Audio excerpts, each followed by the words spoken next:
Manigancer avec une femme, c'est le fouet. C'est le fouet. C'est pour ça que je vous dis c'est proche du satanisme finalement ce genre de philosophie-là. C'est le fouet à rire. Et Allah il nous dit, je ne rentre pas dans les détails, d'aller vers ce qu'on appelle husn al-dhann. C'est-à-dire que Dieu nous dit, vous auriez dû penser en bien sur elle, sur Aïcha. C'est-à-dire que pourquoi vous avez pensé en mal? Tout de suite, il y a eu un truc. C'est pas comme ça qu'a réfléchi le musulman et le croyant. C'est pour ça que tous ceux qui disent que oui, manifester, il y a des mélanges, et astaghfirullah, ça déjà franchement, ça rentre dans ce cadre-là, tu penses en mal. Tu penses en mal, tu penses négatif. Et le musulman, il ne faut pas qu'il pense en mal et en négatif. Il faut qu'il pense positif, constructif. Il faut qu'il aille sur d'autres pistes de réflexion. C'est pour ça qu'en réalité, le Coran, bref, je ne vais pas rentrer dans ça, vient aussi, en plus de la spiritualité, il nous apprend à réfléchir. Et on demande à Allah subhanahu wa ta'ala tout d'abord qu'il yahdina et yatub alayna fi hadha ash-shahr al-mubarak, et qu'Allah subhanahu wa ta'ala qui nous ouvre l'esprit par rapport à ces modestes, on va dire, conclusions et remarques que j'ai pu faire. Je clôture, je suis obligé. J'avais d'autres choses à dire en réalité sur la notion de boycott et sur le droit, le concept de manifestation en islam, mais le temps manque, j'ai dépassé d'un quart d'heure et je m'en excuse auprès des organisateurs.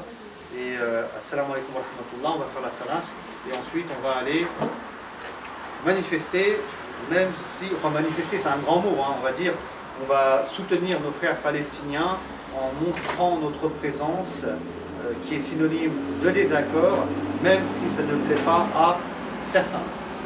Assalamu alaikum wa rahmatullahi wa barakatuh. On commence par remercier notre professeur Shakil pour son intervention. C'est nous qui nous excusons d'avoir déjà avancé l'heure et d'écourter l'intervention. On va quand même, si tu n'es pas trop fatigué, passer à peut-être 10 minutes. Il n'y a pas de problème, prenez 10 minutes de questions et ceux qui veulent faire les ablutions qu'ils le fassent, parce qu'on va pas... Voilà, Inch'Allah. Comme ça, comme ça on va Inch'Allah faire la salat et on partira directement, donc voilà. Exactement. Donc, dans 10 minutes, on quittera Inch'Allah, enfin on fera la prière dans la salle à côté pour ceux qui prient. Comme ça, à 14h05 maximum, on part, on prendra le métro, histoire d'arriver à l'heure, parce qu'il faut vraiment arriver à l'heure. Pas trop tard, enfin pas trop tôt, comme pas trop tard, Inch'Allah. D'accord, donc ceux qui n'ont pas l'odo, qu'ils le fassent. Et dans 10 minutes, Inch'Allah, on lève la réunion et on prie, Inch'Allah. Barakallahu fikum. Bon, voilà, si vous avez des questions, je vais essayer de répondre, bien entendu. Je peux commencer si personne. Ça va lancer la première. J'en avais une, mais bon, tu as répondu pendant l'exposé. J'en ai une autre par rapport à ça, parce que là, on est en été, mais le fait, les journées sont longues, le fait de partir comme ça, on est dans un endroit où on n'a pas forcément d'endroit pour prier ou quoi que ce soit, on va partir pendant longtemps, et on pourrait se dire qu'on néglige la prière. Est-ce que est-ce qu'il y a un moyen de faire pour ne pas négliger les prières quand on va à ce genre de regroupement? Comment dire, soit on fait la prière à l'heure, d'accord, la prière à l'heure, c'est-à-dire que là on va faire le zohr tranquillement, Inch'Allah ta'ala. Après il y a la asr. La asr, vous avez jusqu'à avant le maghrib. Donc je pense qu'on sera chacun chez soi déjà. Donc faites la asr tranquillement chez vous. Tranquillement chez vous. Maintenant, dans les cas un peu poussés, importants, etc., il n'y a pas de mal à regrouper le zohr et la asr à l'heure du zohr ou bien à l'heure de la asr. Ça dépend des situations, des cas, mais je pense que ce n'est pas forcément nécessaire aujourd'hui.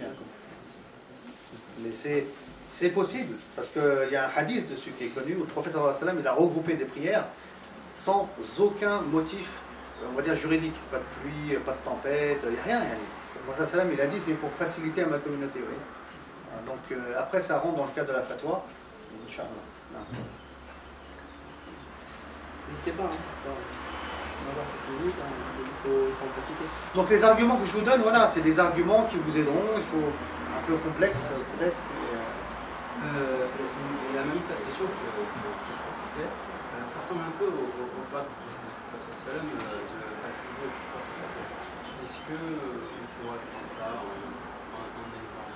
Très bel exemple en vérité, subhanallah. On en apprend tous les jours en fait. bon, on en apprend, c'est un grand mot, mais j'avais pas fait cette connexion.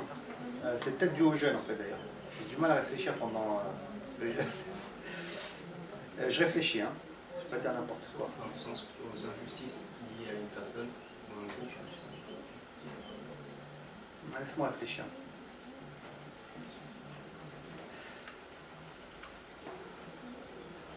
Je pense que c'est proche. Non, c'est pas proche. C'est pas proche.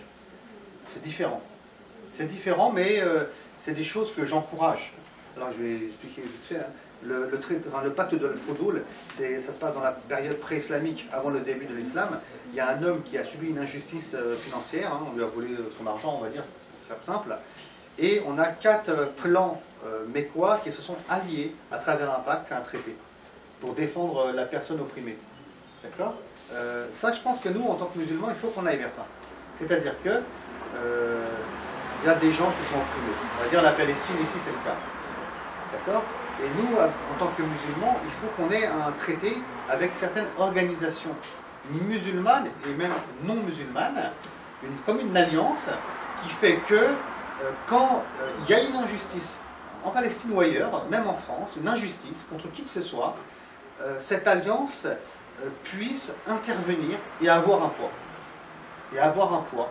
Tu vois, ça se rapproche plus de ça que d'une manifestation au final. Tu vois. Et ça, c'est à travailler, mais je pense que ça va se faire avec les bonnes intentions des uns et des autres dans les années qui viennent en France. Aujourd'hui, les musulmans, ils sont dans une étape où, comment dire, vous savez, nos parents construisaient les mosquées, voilà, les lieux de culte, le halal, machin. Aujourd'hui, alhamdulillah, il y a de nouvelles choses qui viennent à exister, il y a des nouvelles structures qui prennent forme. Maintenant, il faut essayer de rassembler les gens et essayer de créer ce genre de pacte. C'est très difficile. C'est très difficile. Bon, je reste persuadé qu'on y arrivera, Inch'Allah ta'ala. Avec les, comment dire, les bonnes, pas intentions, mais les bonnes intentions, Inch'Allah. Hein? Fatigué aussi. Dire 2 mots sur le boycott aussi. Il ne faut pas oublier aussi que le boycott a été lancé par la société civile palestinienne. C'est-à-dire que c'est pas venu des pays occidentaux ou quoi que ce soit. Ah oui. C'est vraiment les Palestiniens eux-mêmes qui, après avoir vu un certain nombre d'années des colonies et un certain nombre de résolutions de l'ONU piétinées par Israël, que même la Cour internationale de justice a condamné le mur qui a été fait et qui a dit que c'était un mur illégal, ont lancé justement cet appel au boycott depuis 2005 en disant ben voilà, vous ne pouvez plus cautionner cet État du fait qu'il n'arrête pas de coloniser des territoires de plus en plus, du fait que le droit international est piétiné. Et du coup, voilà, ils ont demandé aux sociétés civiles occidentales de boycotter les produits israéliens et aux sociétés occidentales de se désinvestir par rapport à l'État d'Israël. Et du coup, voilà, ils demandaient 3 choses. Ils disaient, voilà, nous ce qu'on demande c'est le retrait d'Israël des territoires occupés, le retour des Palestiniens dans leurs maisons et dans leur foyer qui ont été volés par Israël, et le fait d'avoir des droits. Parce que aussi, quand Israël colonise des territoires, il ne faut pas non plus penser qu'ils arrivent et ils habitent dans des maisons et tout va bien entre les Palestiniens et les Israéliens. C'est-à-dire qu'eux, ils ont des droits que les Palestiniens n'ont plus le droit. Du coup, ils privent de leurs propres droits. Et voilà, donc c'est vraiment eux qui ont lancé cet appel, et c'est quelque chose qui fonctionne. Non, c'est quelque chose qui fonctionne. Moi, la notion de boycott, oui, bien sûr, ça, je ne vais pas rentrer dans les détails, mais c'est vrai que c'est bien sûr, ça c'est sûr que ça fonctionne. Mais si vous voulez, on attend beaucoup d'engagement politique de la part des musulmans. En politique, j'aime pas trop ce mot-là, mais bon, on peut dire des choses comme ça. Ou du militantisme de la part des... Mais sachez que la masse des musulmans n'est pas à la hauteur. C'est pour ça qu'il ne faut pas être agressif, surtout envers les gens qui ne boycottent pas, mais il faut y aller mollo. Il faut les convaincre, les expliquer. Ensuite, il y a plein de produits à boycotter. C'est compliqué en réalité. Et donc là aussi, il faut savoir agir sagement, prioritairement, pédagogiquement, et Inch'Allah ta'ala, ça va nous faciliter. Et comme j'ai dit, à 3 niveaux. C'est un long combat, mais ça porte ses fruits, ça, il n'y a aucun doute à ce sujet-là. Ça porte vraiment ses fruits. Moi, je ne suis pas encore tout à fait dans le D'accord, sens où... pardon, excusez-moi. Non, c'est pas grave, dans le sens où, dans tous les supermarchés, tu sais quel nom de poste, C'est Nestlé, Danone. Oui, bien sûr, Ça, bien c'est sûr. nous qui leur avons laissé ce nom. Non, non, c'est-à-dire que, alors 2 secondes, ils ont le monopole, c'est une réalité. Mais c'est pour ça que je dis qu'il faut y aller mollo. Moi-même, surtout que j'ai des produits israéliens chez moi, j'en sais rien, tellement ils sont partout.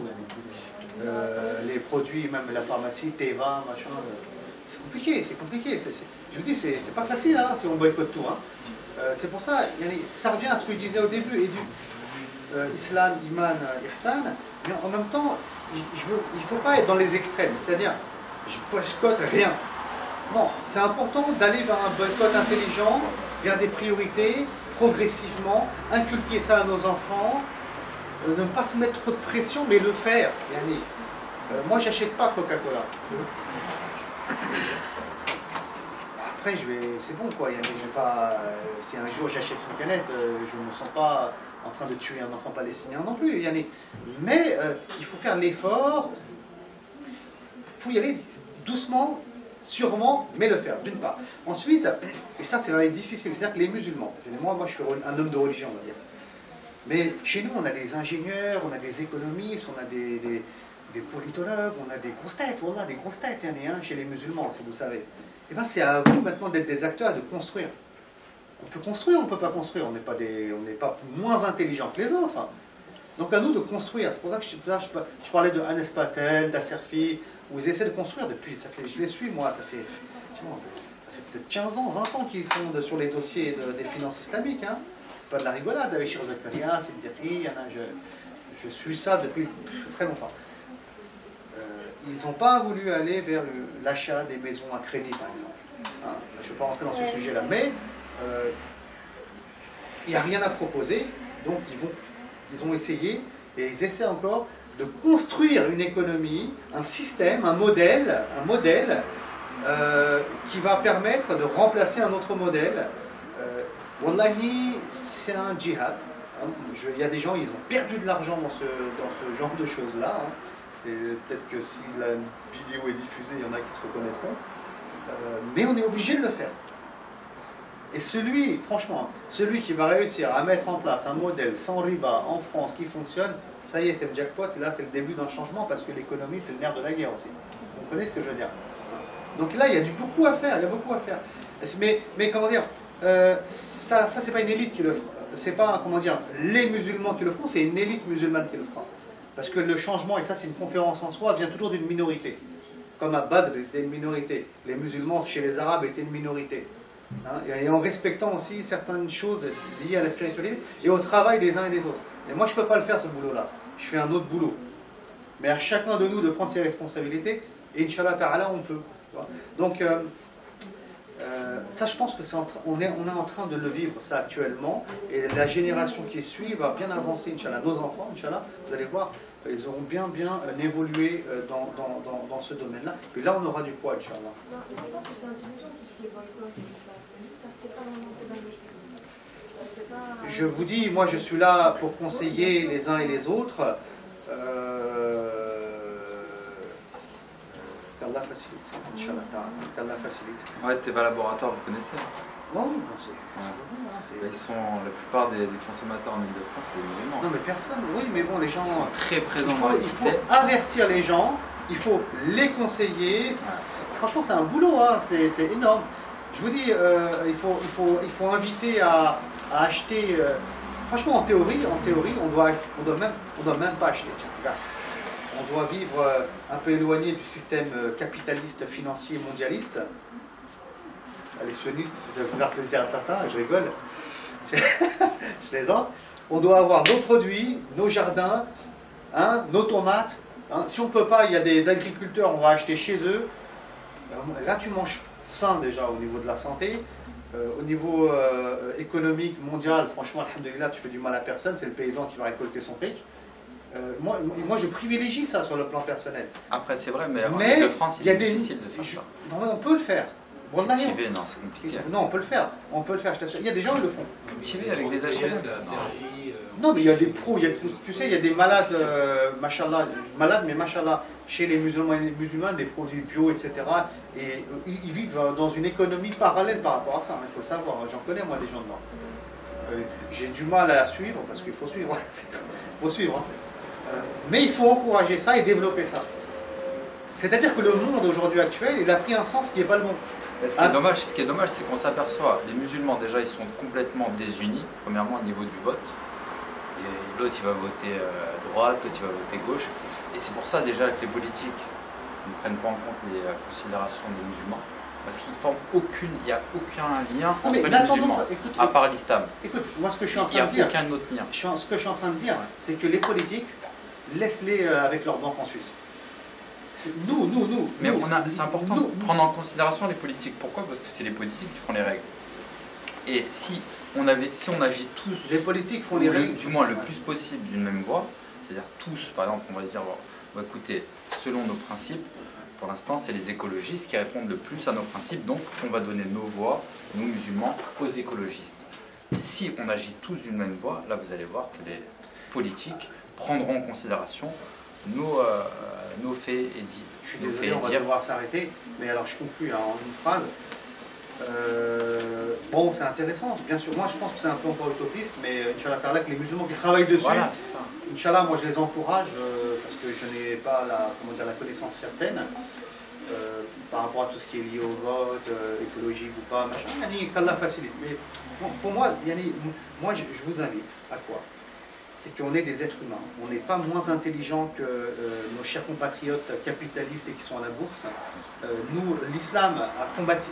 Le prophète, sallallahu alayhi wa sallam, c'est des bédouins du désert, à la Mecque. Ils n'ont pas de civilisation, ils sont illettrés.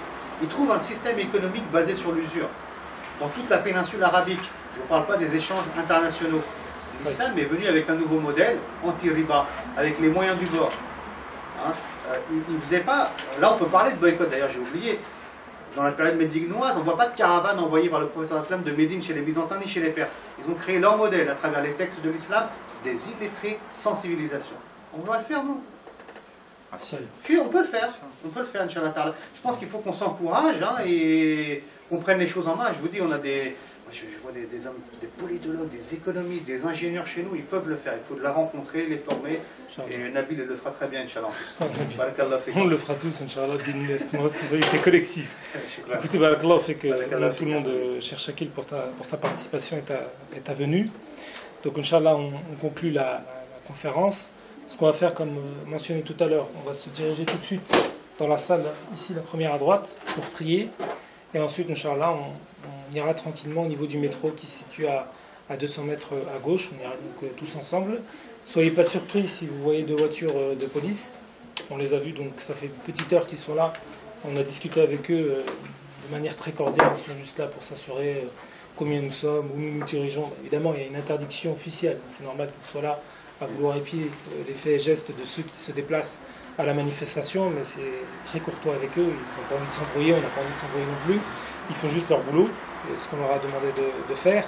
Donc alhamdoulilah, on y va évidemment avec courtoisie, calme et détermination, Inch'Allah. On avisera au niveau du métro, je pense qu'on s'arrêtera le mieux à garder